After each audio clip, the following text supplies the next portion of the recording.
नमस्कार। आज today 4/8/2020 class 9 chapter 2 subject science.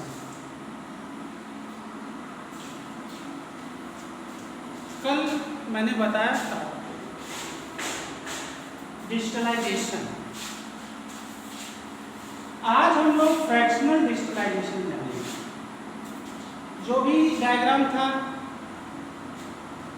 Same diagram, accept इसमें हमारा जो ये डिजिटलाइजेशन फास्ट है उसमें हमने एक और चीज जोड़ दी है, फ्रैक्शनेटिंग कॉलम।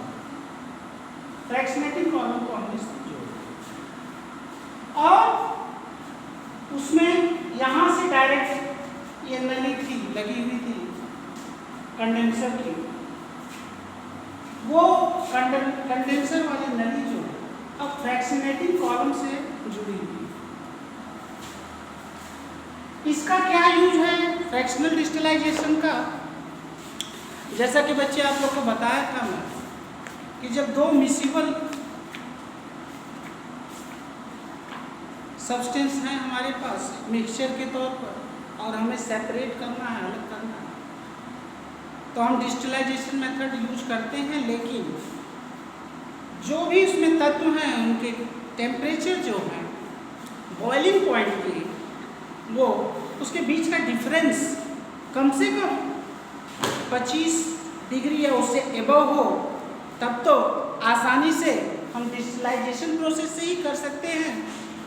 बट अगर उनके बीच का बॉइलिंग पॉइंट का डिफरेंस 25 डिग्री सेल्सियस से कम हो तो ऐसे में हमें फ्रैक्शनल डिजिटलाइजेशन ये विधि अपनानी पड़ती है। This method we have to use. So diagram जैसा कि आपको दिया होगा, आप जान ही रहे हैं।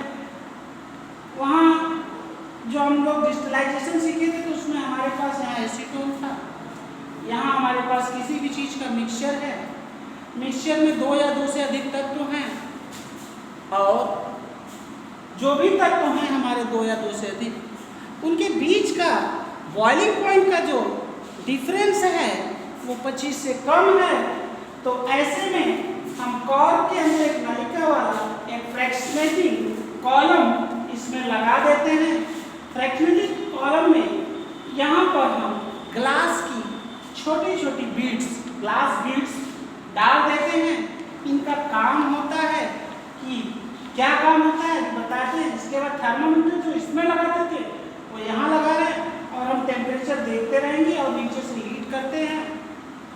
ये कॉलम जो है इसको व्यवस्थित खड़े रखने के लिए, जिससे कि ये गिरे ना, फूटे ना, इससे भी ब्लास्ट गिरने उड़ने पे, तो इसलिए हमने स्टैंड लगाया है जिससे कि ये चीज़ आसानी से खड़ी।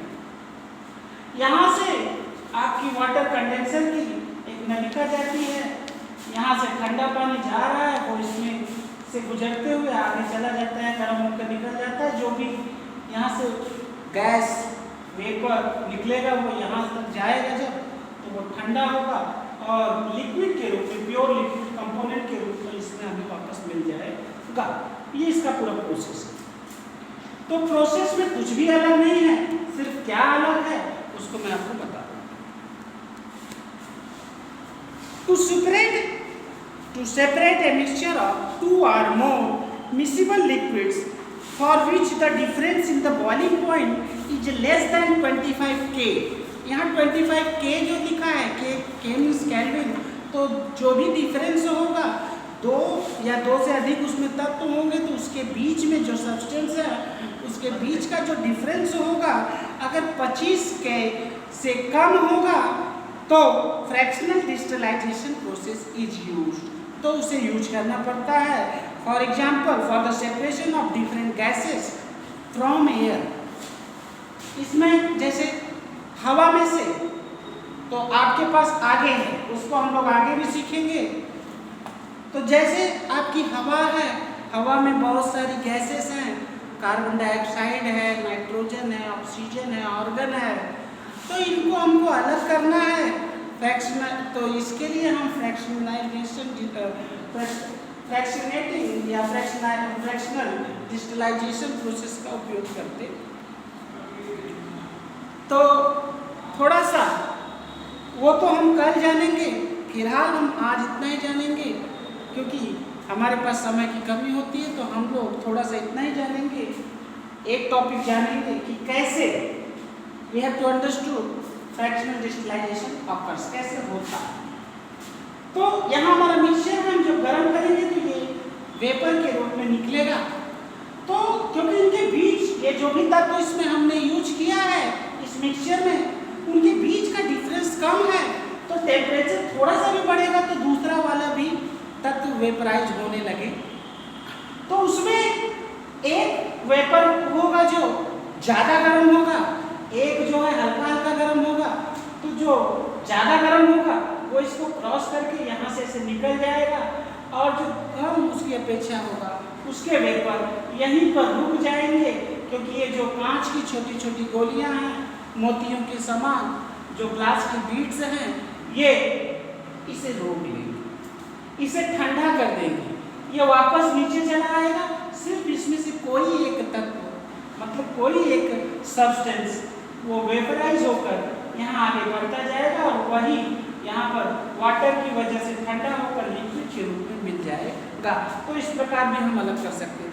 तो जो दो तीन तत्व निकल रहे हैं टेम्परेचर की वजह से एक साथ निकल रहे हैं, तो जो उसमें कम मतलब गर्म है वो यहाँ रुक सकते हैं, रोक लिए जाएंगे। सिर्फ जो ज़्यादा होगा वही इसको क्रॉस करके यहाँ से निकल पाएगा। इसका ऐसा ही लगभग प्रोसेस है। तो आपको समझ में आ गया होगा।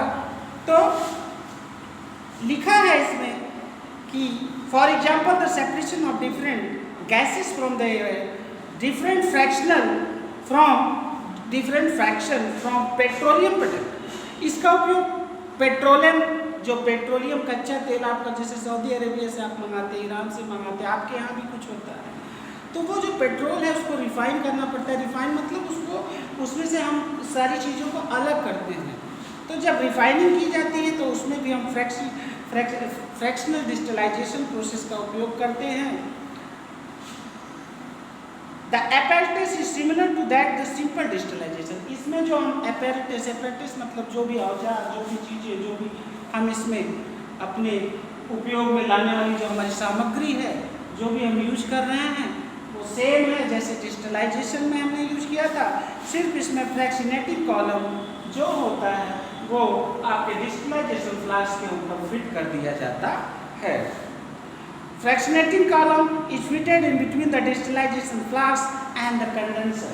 और ये कंडेंसर और इसके दोनों के बीच में एक फ्रैक्शनेटिंग कॉलम को फिक्स कर दिया जाता है। A simple fractionating column is a tube. जो एक सिंपल फ्रैक्शनेटिंग कॉलम, ये एक ट्यूब के जैसा है विथ ग्लास बीड, जिसमें कि कांच की छोटी छोटी गोलियां होती हैं। ये बीड्स का क्या वर्क है? ये beads provide a surface for a vapour to cool. भाप को ठंडा होने में ये मदद करती हैं एंड कंडेंस रिपीटली, और लगातार ठंडी होती रहती हैं। यही इसका वर्क है। How can we obtain different gases from air? इसको हम लोग कल जानेंगे। तो हम एयर में से गैसेस सभी अलग करेंगे, उसके लिए हम ये डायग्राम का यूज करेंगे, इसको बनाएंगे, आपको समझाएंगे कि कैसे इसको किया जाता है। और इसके बाद फिर और भी कुछ एक्टिविटीज़ हैं, उसको भी हम समझेंगे। उसके बाद इसके हम फिजिकल और केमिकल चेंजेस को जानेंगे, सब्सटेंस क्या है, कंपाउंड क्या है, एलिमेंट क्या होता है, तो ये सब मिक्सचर क्या है, कंपाउंड क्या है, ये सब जानेंगे। कुछ सारी चीज़ों को समझ लेंगे तो हमारा चैप्टर भी क्लियर हो जाएगा। फिर हम उसके बाद जो है 10th का शुरू करेंगे। धन्यवाद।